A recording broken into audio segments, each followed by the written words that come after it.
मेरे पेट में जोर से गड़गड़ाहट हुई, बहुत तेज। टेस्टी ट्रीट का टाइम हो गया था। मैगी। पिंकी और छोटू, उसके बेस्ट फ्रेंड्स, हमेशा मैगी के लिए तैयार रहते थे। वो राजू के छोटे से किचन में घुस गए। बर्तन खनकने लगे, चम्मच बजने लगे। ये तो मस्ती की रेसिपी थी। ये कोई आम मसाला नहीं था। अरे नहीं, इस मसाले में एक सीक्रेट था। थोड़ा जादू, थोड़ा अजूबा। किचन चमकीले धुएं से भर गया। राजू, पिंकी और छोटू खांसने लगे। क्या हो रहा था? भाप से भरे बर्तन से एक छोटी नूडल वाली बच्ची निकली। उसके बाल मैगी से बने हुए थे और चेहरे पर एक बड़ी सी मुस्कान थी। हाय, मैं छुटकी हूँ। राजू, पिंकी और छोटू सरप्राइजली से देखते रहे। उनका स्नैक जिंदा हो गया था। ये नूडल बात कर रही है, ये तो कमाल है। क्या तुम जादू कर सकती हो? छुटकी हंसने लगी। उसके नूडल वाले बाल उछलने लगे। बिल्कुल, मैं कोई आम नूडल नहीं हूँ, जानते हो। मैं मैगी मार्वल हूँ। और वो सचमुच एक मार्वल थी। छुटकी लट्टू की तरह घूम सकती थी, नूडल के एक धागे पर बैलेंस कर सकती थी और हवा में टमाटरों की जुगलबंदी भी कर सकती थी। राजू, पिंकी और छोटू तालियां बजाने लगे। उन्हें पता था कि उनकी जिंदगी अब और भी मजेदार होने वाली थी। राजू और उसके दोस्तों को छुटकी के साथ गेम खेलना बहुत पसंद था। वो बहुत मजेदार थी। एक धूप वाले दिन उन्होंने अपना खुद का नूडल ओलंपिक रखने का फैसला किया। Crowded a challenge, great noodle slurp. Raju ने मैगी का एक बड़ा कटोरा पकड़ा। छुटकी ने बीबर्निंगी की रफ्तार से नूडल्स खा लिए। उसने रिकॉर्ड तोड़ते हुए 10 सेकंड में खाना खत्म कर दिया। अगला नंबर, स्पाइसी ऑम्स्टेल कोर्स। पिंकी ने हरी मिर्च, चम्मच और एक बड़े आलू से एक कोर्स बनाया। छुटकी ने गजब की फुर्ती से उस कोर्स को पार कर लिया और बड़ी खूबसूरती से हर बाधा को चकमा दे दिया। छुटकी की गजब की काबिलियत की खबर पूरे शहर में फैल गई। सब उसे प्यार करते थे, लेकिन हर कोई खुश नहीं था। बिरयानी भाई, बिरयानी बाजार का गुस्सैल मालिक बर्निंगन महसूस कर रहा था।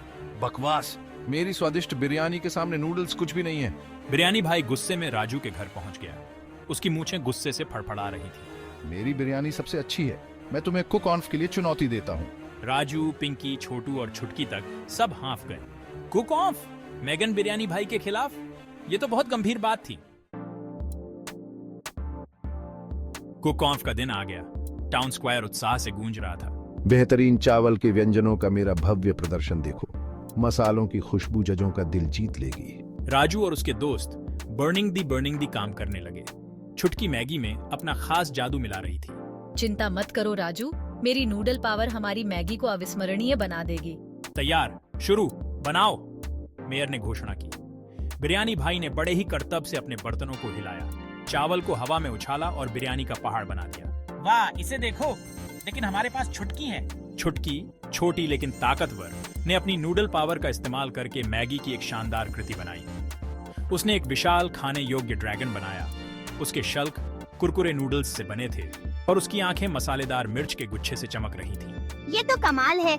हमारा मैगी ड्रैगन जजों को जरूर प्रभावित करेगा। जजों ने मुंह में पानी भरकर हर डिश को ध्यान से छका। सस्पेंस असहनीय था। मैं नहीं देख सकता। अगर हम जीते नहीं तो? हुकार, मेयर ने अपना गला साफ किया। बस घोषणा करो।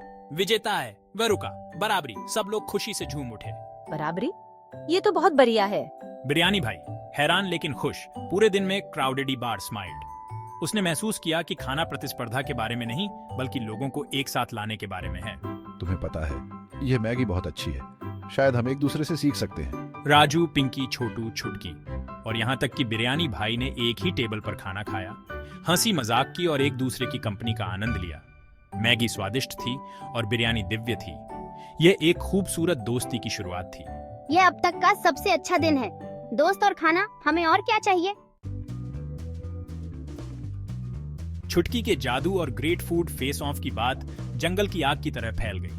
बर्निंग दी देश भर में हर कोई छुटकी की जादुई मैगी का स्वाद लेने के लिए व्याकुल था। हमें यह खुशी सबके साथ बांटनी होगी। राजू और उसके दोस्तों को पता था कि उन्हें छुटकी के जादू की खुशी पूरी दुनिया के साथ साझा करनी है। उन्होंने एक ट्रैवलिंग फूड कार्ट खोलने का फैसला किया। जहां भी वे जाते थे, मुस्कान और मजा फैलाते थे। सोचो हम कितनी जगहों पर जाएंगे और कितने लोगों से मिलेंगे। चहल पहल भरे शहरों से लेकर शांत गांवों तक लोग छुटकी की असाधारण कृतियों का स्वाद लेने के लिए मीलों तक लाइन में लगे रहे। चलो खाना बनाते हैं दोस्तों, हमारा रोमांच अभी शुरू ही हुआ है। एक तारों भरी रात आफत आ गई। राजू जादुई मसाला लेने गया, लेकिन वो गायब था। बैग खाली था। मसाले के बिना छुटकी अपना जादू नहीं कर सकती थी। मैगी जिंदा नहीं होगी। आखिर किसने लिया होगा? पिंकी ने हाँफते हुए कहा। देखो। छोटू ने कांपते हुए उंगली उठाई। कागज के एक टुकड़े पर लिखा था, कुछ खो गया, आओ इसे फाइंड, अगर तुम कर सकते हो। इस पर घुमावदार बी से हस्ताक्षर किए गए थे। बिरयानी भाई।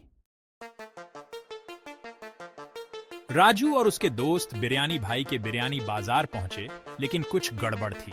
आमतौर पर चहल पहल वाला रेस्टोरेंट सुनसान था, और इससे भी अजीब बात यह थी कि सारी सब्जियां गायब थीं। ये तो बहुत अजीब है, बिरयानी भाई के लिए भी। तभी उन्होंने रेस्टोरेंट के अंदर से एक सिसकी सुनी। यह बिरयानी भाई था, जो प्याज से बनी रस्सी से बंधा हुआ था। यह शरारती बंदरों का एक समूह था। वे मेरी सब्जियां और तुम्हारा जादुई मसाला ले गए। दोस्तों को पता था कि उन्हें मसाला वापस लेना होगा, लेकिन वे शरारती बंदरों के झुंड को कैसे पकड़ सकते थे? मेरे पीछे आओ। बिरयानी भाई बंदरों के अपने डर के बावजूद जानता था कि क्या करना है। वह उन्हें बहुत तीखी मिर्च के गुप्त भंडार में ले गया। बंदर एक अच्छी मिर्च चुनौती का विरोध नहीं कर सकती। उसने आंख मारते हुए समझाया। उन्होंने एक जाल बिछाया, जिसमें मिर्च का एक निशान था, जो एक विशाल पिंजरे की ओर ले जाता था। बंदर मसालेदार प्रलोभन का विरोध करने में असमर्थ सीधे जाल में निशान का पीछा करते हुए चले गए। बंदरों ने उनके मुंह जल रहे थे, मसाला लौटा दिया, लेकिन जैसे ही राजू उसके पास पहुंचा, सबसे बड़े बंदर ने उसे छीन लिया। एक मसालेदार तस्लीम शुरू हुई, जिसमें छुटकी ने शरारती जानवरों को पछाड़ने के लिए अपने नूडल कौशल का इस्तेमाल किया। अंत में छुटकी ने अपने नूडल बालों को घुमाते हुए मसाले को हवा में उड़ा दिया। मिल गया। राजू ने विजयी मुस्कान के साथ उसे पकड़ लिया। जादू वापस आ गया था। मसाला के सुरक्षित और सही सलामत होने के बाद जीवन सामान्य हो गया। बिरयानी भाई ने भी मैगी बनाना सीख लिया, जिसमें उन्होंने अपना खास बिरयानी ट्विस्ट जोड़ा। यह एक याद हटाता था कि प्रतिद्वंद्वी भी दोस्त बन सकते हैं, खासकर स्वादिष्ट भोजन के साझे प्यार पर।